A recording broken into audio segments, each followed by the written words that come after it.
There is a particular kind of silence that falls over an observatory when something impossible appears in the data.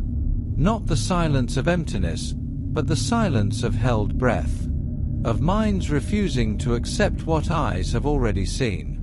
On July 1st, 2025, that silence descended upon the Atlas survey system in Chile. An object had entered our solar system, but the numbers were wrong. The trajectory was wrong. Everything about it whispered a single, forbidden word: visitor. We call it 3I Atlas, the third confirmed interstellar object to pass through our cosmic neighborhood, the third messenger from the great dark between stars. And with its arrival came a question humanity can no longer ignore. Are we looking at debris from a dead world, or are we looking at something that was sent? To understand why this question haunts every astronomer who studies these objects, you need to understand what it means when something arrives from interstellar space. Our solar system is not an open plaza where travelers come and go freely. It is a gravity well, a trap, a prison of physics that holds 8 planets, countless asteroids, and trillions of comets in an iron grip of orbital mechanics. Everything here belongs here. Everything here was born here, 4.5 billion years ago, from the same collapsing cloud of gas and dust that formed our Sun. When we plot the orbit of an asteroid or comet, we measure something called eccentricity. A perfect circle has an eccentricity of 0.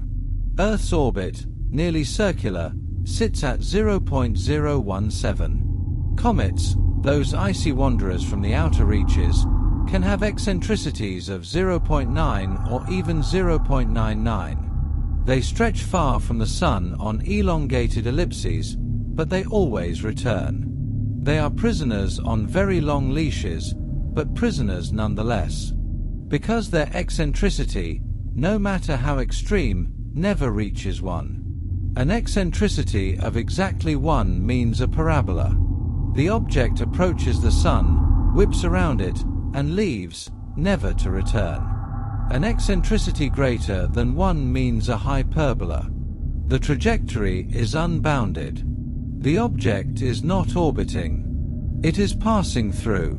And when we see an object with an eccentricity greater than 1, we know with mathematical certainty that it came from somewhere else.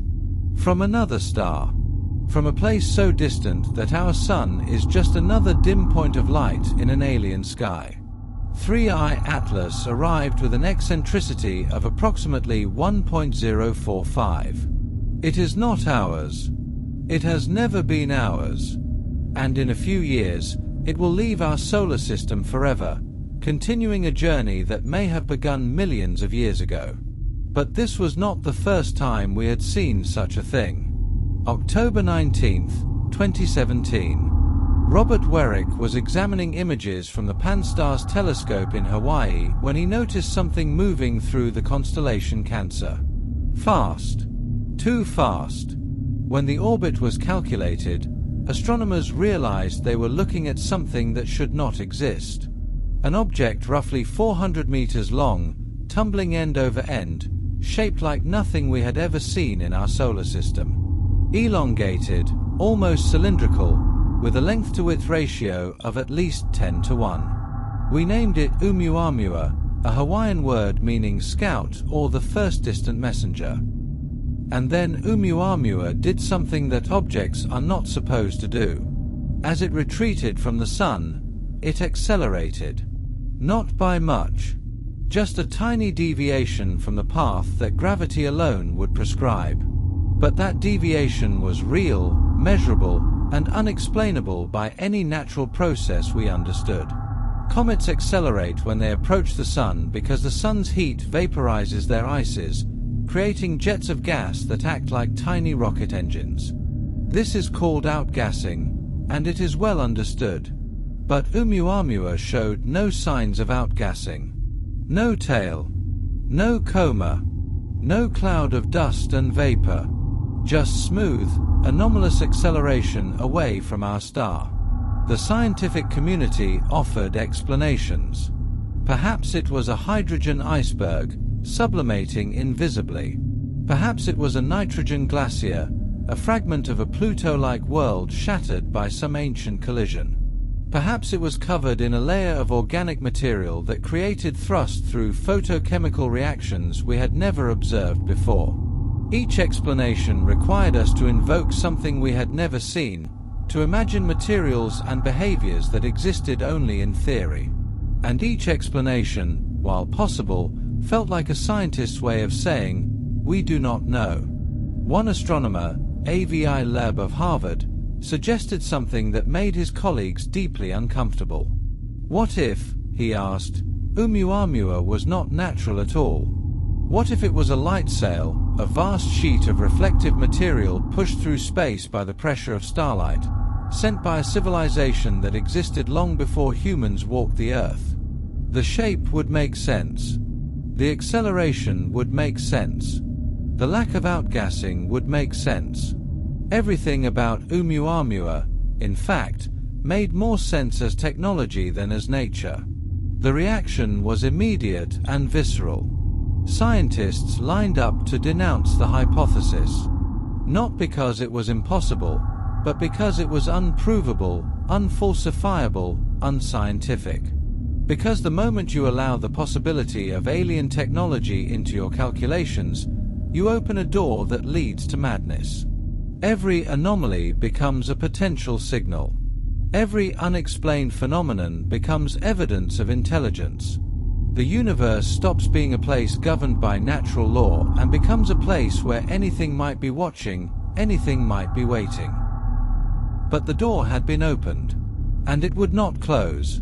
2 years later, in August 2019, Gennady Borisov discovered the second interstellar visitor. This one was different. It looked like a comet. It acted like a comet. It had a tail, a coma, outgassing that perfectly explained its trajectory. It was, by all measures, exactly what we expected an interstellar visitor to look like. We named it 2I Borisov, and it should have calmed the speculation. It should have shown us that interstellar objects are normal, that they follow the same rules as everything else in space. Instead, it made oumuamua more disturbing. Because now we had a comparison. Now we knew what a normal interstellar comet looked like. And oumuamua looked nothing like it. Which brings us back to July 2025, and the object we now call 3I Atlas. The discovery came through the Asteroid Terrestrial Impact Last Alert System, a network of telescopes designed to find objects that might threaten Earth. The Atlas telescope in Rio Utodo, Chile, was scanning the skies when it caught something moving through space at impossible speeds. Atlas is not designed to find interstellar visitors. It is designed to save us from extinction. But in watching for killers from within our solar system, it found something from outside. The initial observations showed an object moving at roughly 34 kilometers per second relative to the Sun, on a trajectory that would take it through the inner solar system and then out into the void forever. The eccentricity calculations confirmed it within days. This was no asteroid, no comet from the Oort cloud. This was a traveler from the stars. But unlike oumuamua, 3I Atlas announced itself properly. It had a coma, a faint envelope of gas and dust surrounding its nucleus, the signature of ice sublimating in the sun's heat. Spectroscopic analysis revealed the fingerprints of water vapor, carbon dioxide, carbon monoxide.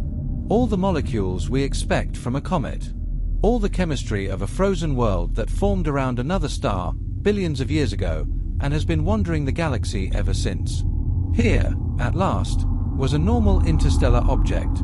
Here was something we could understand. Except, when astronomers began tracking its motion with precision, they noticed the same thing they had noticed with oumuamua. A deviation. Small, subtle, but measurable. 3I Atlas was not following a purely gravitational path. It was accelerating, just slightly, in a direction that could not be fully explained by the observed outgassing. The jets of vapor should push it in one direction. The actual trajectory showed something else. Not a huge difference. Not an impossible difference. Just enough to make scientists uncomfortable. The chemistry offered no easy answers. The isotopic ratios in the gas surrounding 3I Atlas suggested it had formed in a planetary system not radically different from our own. The presence of complex organic molecules hinted at the same chemical evolution we see in our own comets, the same slow accumulation of carbon-based materials in the cold outer reaches of a young star system. This was not exotic matter. This was not antimatter or dark matter or any substance beyond our understanding. This was ice and rock and organic compounds, the universal building blocks of planetary systems throughout the galaxy. And yet, the acceleration remained. The tiny, persistent, inexplicable push that moved 3I Atlas along a path that gravity alone could not account for. This is where science reaches its breaking point. This is where data meets philosophy, and every astronomer must choose what they are willing to believe. Because there are two ways to interpret these anomalies, and the choice between them reveals everything about how we see our place in the universe.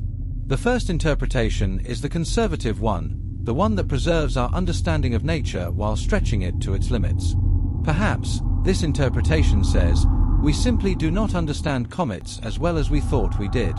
Perhaps outgassing is more complex than our models suggest, creating jets and plumes in directions we cannot predict from telescopic observations. Perhaps there are exotic ices we have never encountered, hydrogen or nitrogen or some other volatile that sublimates without leaving an obvious trace. Perhaps the internal structure of these objects, the distribution of mass and the architecture of voids and fractures, creates rotation and spin that modifies their trajectory in ways we have not yet calculated. Each of these explanations is plausible. Each has been proposed by respected scientists in peer-reviewed papers.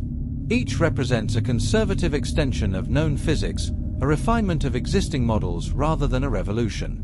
And each requires us to believe that we have been extraordinarily unlucky in our observations, that the first three interstellar objects we have detected just happen to behave in ways that push the boundaries of our understanding. The second interpretation is the one that keeps astronomers awake at night. It is the interpretation that Avi Loeb has championed despite the ridicule of his peers. It asks a question that sounds absurd until you examine it closely. What if some of these objects are not natural? Not all of them, necessarily. Not even most of them. But what if, scattered among the countless fragments of shattered worlds and ejected comets that drift between the stars, there are artifacts? Probes sent by civilizations that rose and fell millions of years ago. Light sails launched when Earth was still a molten sphere. Autonomous spacecraft on journeys so long that their creators have been extinct for epochs. What if the galaxy is filled with the archaeology of intelligence, and we have simply never looked for it? The physics of interstellar travel makes such artifacts not just possible but likely. Any civilization that achieves spaceflight will eventually reach the limits of chemical rockets and begin exploring alternatives.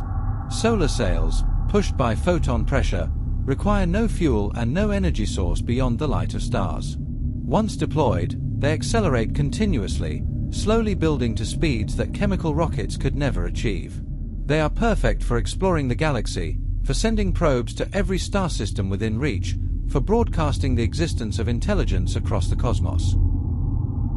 And they would look, from a distance, almost exactly like elongated tumbling objects with anomalous acceleration and no visible outgassing.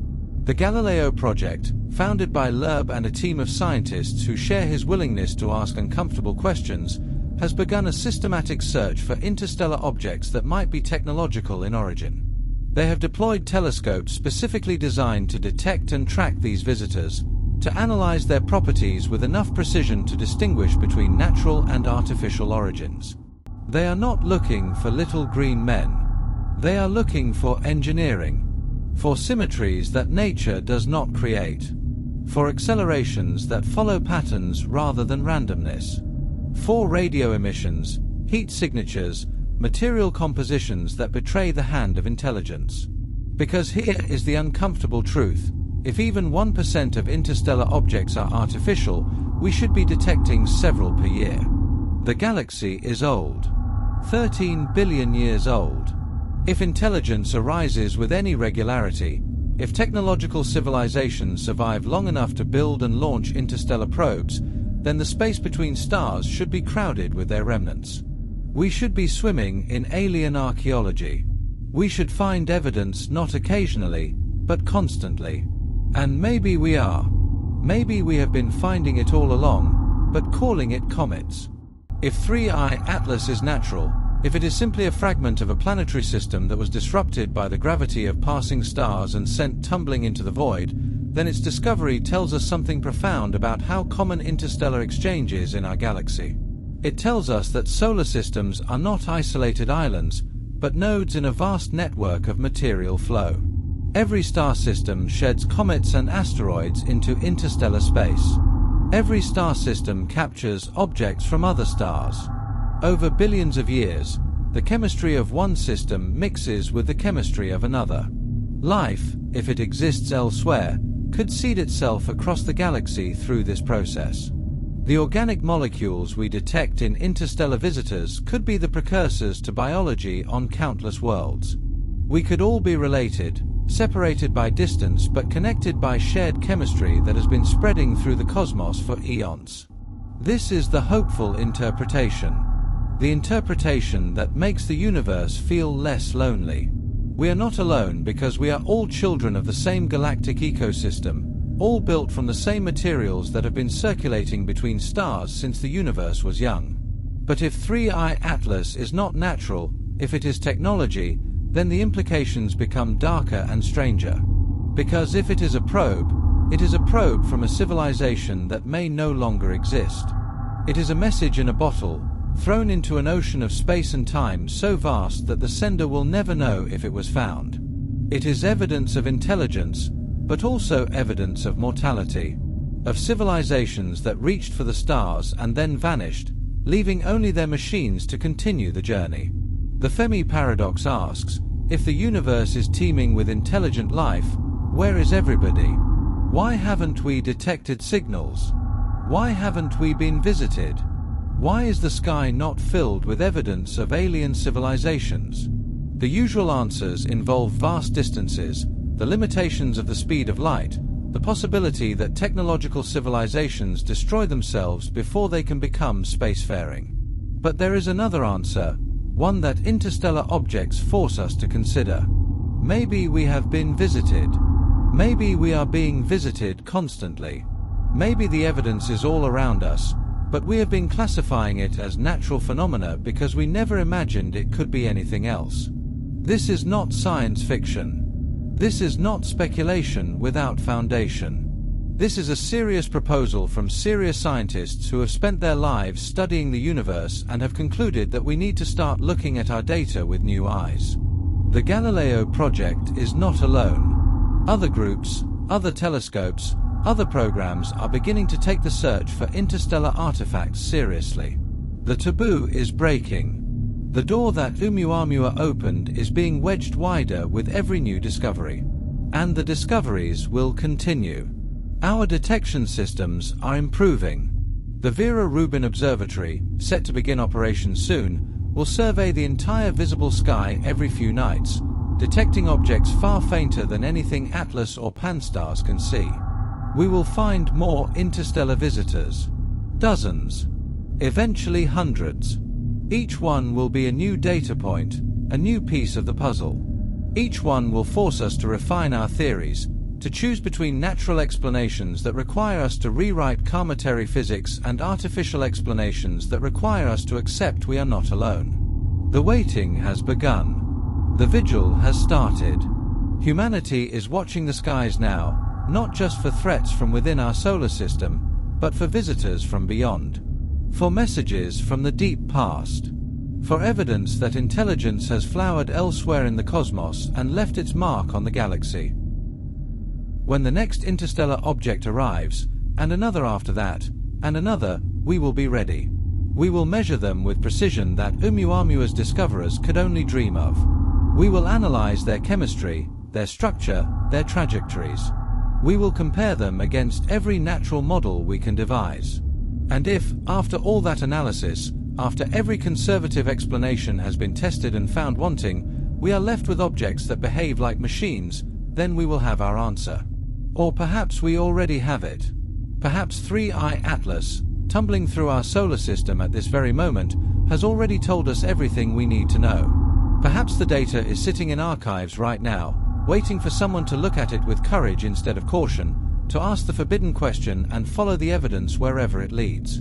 Because here is what we know for certain: the universe is vast beyond comprehension, old beyond measure, and filled with worlds beyond counting. The idea that Earth is the only place where matter organized itself into complexity, into awareness, into intelligence, requires a faith in our own uniqueness that borders on the religious.